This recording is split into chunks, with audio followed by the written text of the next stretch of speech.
Tentang kematian Yudas misalnya, apakah karena gantung diri ataukah karena jatuh tertelungkup? Ini merupakan satu contoh dalam perjanjian baru yang oleh para kritikus dianggap sebagai kesalahan dan kontradiksi Alkitab. Padahal sebenarnya adalah kesulitan, misteri, dan paradoksi. Injil Matius 27 ayat 5 menyebutkan bahwa kematian Yudas itu disebabkan karena ia gantung diri. Injil Matius 27 ayat 5 menyebutkan bahwa kematian Yudas itu disebabkan karena ia gantung diri. Sedangkan Lukas dalam Kisah Para Rasul 1 ayat 18 menulis bahwa kematian Yudas disebabkan karena ia jatuh terlungkup, perutnya terbelah dan semua isi perutnya tertumpah keluar. Nah, fakta inilah, ya, keadaan inilah para kritikus menuduh mana yang benar. Matius menyatakan Yudas matinya karena gantung diri. Lukas dalam Kisah Para Rasul menyebut karena jatuh tertelungkup dan perutnya pecah. Para kritikus menuduh ini kontradiksi tentunya. Nanti dulu, kekristenan menjawab bahwa ini adalah paradoksi, bukan kontradiksi. Kontradiksi tidak bisa dijelaskan. Paradoksi bisa dijelaskan. Karena kedua laporan penulis kitab itu benar adanya. Yudas memang gantung diri. Kemudian oleh sesuatu hal, talinya putus. Ia jatuh terlungkup, perutnya terbelah, dan isi perutnya semuanya keluar. Jadi, sudut pandang Matius dan Lukas itu berbeda. Matius melihat ketika Lukas sedang gantung diri. Sedangkan Lukas mencatat ketika dia melihat bahwa Yudas telah jatuh terlungkup dan isi perutnya keluar. Ya. Kisah ini akan semakin dipahami bila kita mempelajari lokasi Hakaldama di lembah Himnon. Yudas menggantungkan dirinya. Matius mencatat dalam Matius 27:5, tepat di tepi tebing lembah Ben Himnon. Dikatakan lalu ia jatuh terlungkup dan perutnya terbelah sehingga semuanya perutnya tertumpah keluar. Kisah Para Rasul 1. Jadi kedua kisah tersebut tidak bertentangan, cocok, saling melengkapi.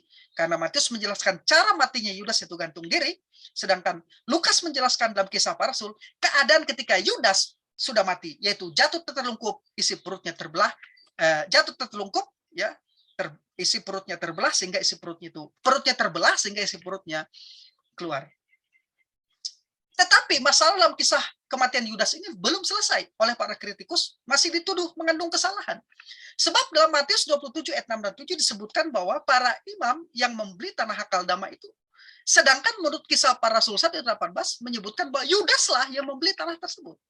Dari kedua laporan tersebut mana yang benar? Sebenarnya yang membeli itu para imam, yang membeli tanah Hakaldama itu para imam ataukah Yudas? Para kritikus menganggap ini kontradiktif. Sekali lagi, ini bukan kontradiktif, ini adalah paradoktif. Tetapi, ini bisa dijelaskan karena paradoksi, bukan kontradiksi. Jadi, kedua laporan itu sekali lagi benar adanya.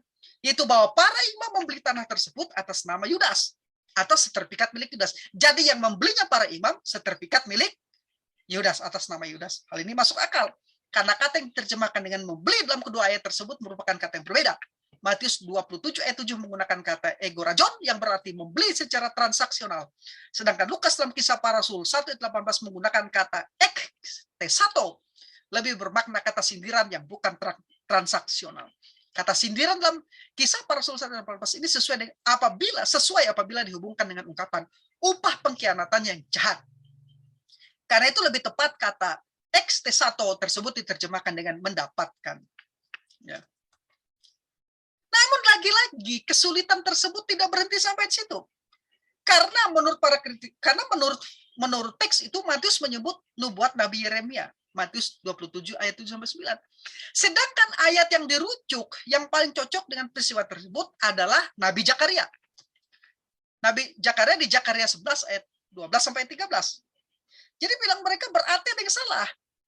Ya, berarti Matius salah mengutip. Kenapa? Matius mengatakan nubuat Nabi Yeremia, padahal yang dikutip adalah Nabi Zakaria. Nah, jawaban untuk kesulitan ini hanya kesulitan sebetulnya, bukan kontradiksi, bukan kesalahan, ya.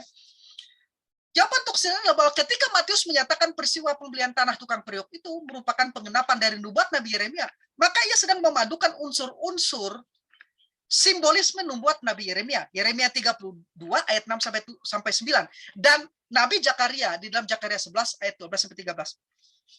Nah, ketika memadukan kedua nubuat ini seperti kebiasaan yang sering dipakai saat itu dalam mengutip ayat-ayat dari kitab para nabi, maka nama nabi yang tertua atau nabi yang terkenal atau nabi yang lebih besar disebutkan, yaitu Nabi Yeremia, karena dia sedang memadukan atau memadukan unsur-unsur nubuatan Yeremia dengan Zakaria. Maka yang disebutkan bukan Zakaria, karena yang terkenal dan yang dihormati adalah Yeremia. Ya. Jadi